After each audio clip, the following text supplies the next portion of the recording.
Alright, so how's it going? Today we have an update on a prior video. So this was you're looking at a DIY LED grow light that I built and sent off to my friend to try to grow some of the devil's cabbage. So anyway, it came back and he said it wasn't quite up to the task, and the plants got kind of long and leggy, and so they were reaching for light. So just not enough light. And he said the light intensity was good, but perhaps they were just spaced too much. And because when he looked at retail lights, the lights were much more closely spaced. So a bit of a bummer, but at the same time, this was a light based on my first video, and I'll put that link in the descriptions. So my first video where I covered this, I kind of went over how I came up with it. So I was into hydroponics for a little bit, and tomatoes and peppers and lettuce and that kind of thing. So that's what I designed this for. So the lights are Cree CXB 2540, so it's kind of small to mid-size. So a little bit of a bummer it didn't work for him, but at the same time we kind of knew that. I mean, we were just kind of trying it out. And we kind of knew that was, a possibility.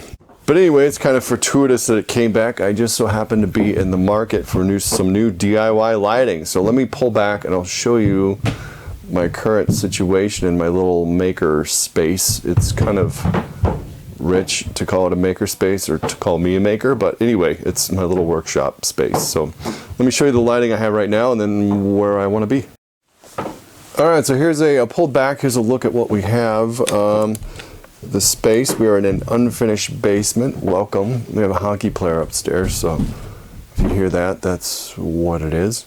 So anyway, I have that DIY light there, and then I have the dinky little squiggly fluorescent light that came with the house, and then to the right I had another DIY light to help me out with supplemental light in the space. It was held on by, it was one of those lamp, I'll show you in a minute, one of those lamp squiggly, like clamper guy, and I had him clamped up in the rafters, and ultimately the plastic failed on that. I'll show you that.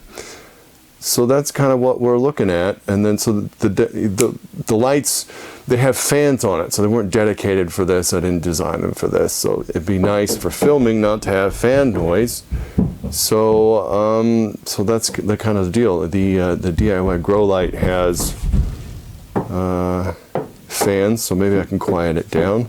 Alright, so here's the second DIY light that I was using to supplement my light issues. So it just has just a lamp clamper, some aluminum angle, and then heat sinks, fans. And so when this fell from the ceiling, the fans came undone. We should be alright though. I should be able to fix it. There's a voltage booster that runs the LEDs. They're not current limited. That's always fun.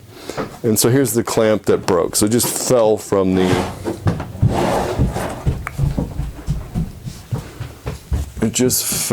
sky. So it's fortuitous that we have this light that I got back from my friend. Let me show you the fanless light that I've been working on. I might still finish it, or I will still finish it. Let's have a look at that first. Next. Alright, here we go. Here's the dedicated fanless passively cooled setup that I'm in the process of building for this space. So better for filming and quieter. And so the furnace is kicking on again. So anyway, yeah, 4 foot long aluminum angle. I've drilled and tapped into these 3-inch heat sinks, which should soak up enough heat from the Cree CXB 1512s. Should be, and I was going to do two rails of this, so 6 total lights. Each light would be about equivalent to 2 60-watt incandescents. So it's the same LED that has that you saw in the remaining light that I have on the ceiling that I showed you earlier. So those are about 1 60-watt incandescent a piece. So this will be a little more current, and should be good for about 2. So yeah, 2 of those lights, 6 of those. So with the house, I just have a single like 60-watt incandescent with that